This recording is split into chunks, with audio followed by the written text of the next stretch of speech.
Aujourd'hui, nous sommes le samedi saint. Dans le Triduum pascal, c'est un temps dit du grand silence dans la tradition de l'Église. Et nous vous proposons un texte qui n'est pas lu lors de la messe, mais pendant les offices monastiques. Et alors que tout espoir semble perdu après la croix, que Jésus est mort, que les disciples n'ont peut-être plus d'espérance, ce texte nous invite à imaginer ce qui se passe avant la veillée pascale.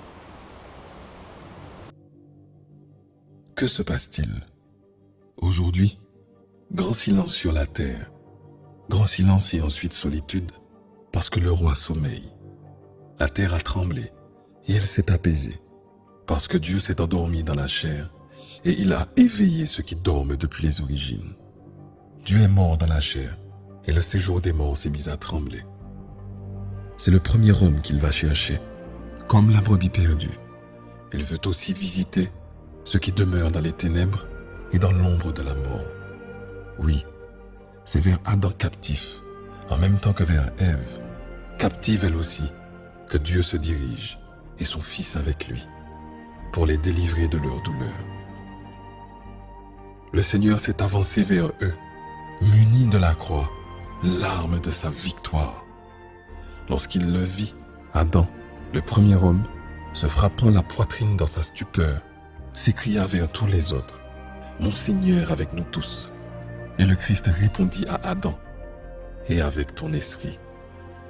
Il le prend par la main, il le relève en disant, « Éveille-toi, ô toi qui dors, relève-toi d'entre les morts, et le Christ t'illuminera. C'est moi, ton Dieu, qui pour toi suis devenu ton Fils. C'est moi qui pour toi et pour tes descendants te parle maintenant et qui par ma puissance ordonne à ceux qui sont dans les chaînes, sortez. À ceux qui sont dans les ténèbres, soyez illuminés. À ceux qui sont endormis, relevez-vous. Je te l'ordonne, éveille-toi, ô toi qui dors. Je ne t'ai pas créé pour que tu demeures captif du séjour des morts. Relève-toi d'entre les morts. Moi, je suis la vie des morts. Lève-toi, œuvre de mes mains.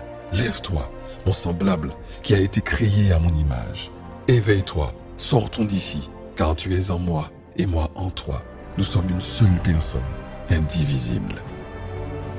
C'est pour toi que moi, ton Dieu, je suis devenu ton Fils. C'est pour toi que moi, le Maître, j'ai pris ta forme d'esclave. C'est pour toi que moi, qui domine les cieux, je suis venu sur la terre et au-dessous de la terre. C'est pour toi, l'homme, que je suis devenu comme un homme abandonné, libre entre les morts. C'est pour toi, qui es sorti du jardin, que j'ai été livré aux Juifs dans un jardin et que j'ai été crucifié dans un jardin. Vois les crachats sur mon visage. C'est pour toi que je les ai subis, afin de te ramener à ton premier souffle de vie. Vois les soufflets sur mes joues.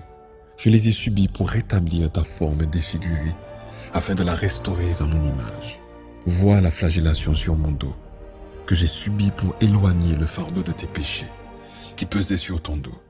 Vois mes mains solidement clouées au bois, à cause de toi qui as péché en tendant la main vers le bois. Je me suis endormi sur la croix, et la lance a pénétré dans mon côté. À cause de toi qui t'es endormi dans le paradis, et de ton côté, tu as donné naissance à Ève. Mon côté a guéri la douleur de ton côté. Mon sommeil va te tirer du sommeil des enfers. Ma lance a arrêté la lance qui se tournait vers toi. Lève-toi, partons d'ici. L'ennemi t'a fait sortir de la terre du paradis. Moi, je ne t'installerai plus dans le paradis, mais sur un trône céleste. Je t'ai écarté de l'arbre symbolique de la vie.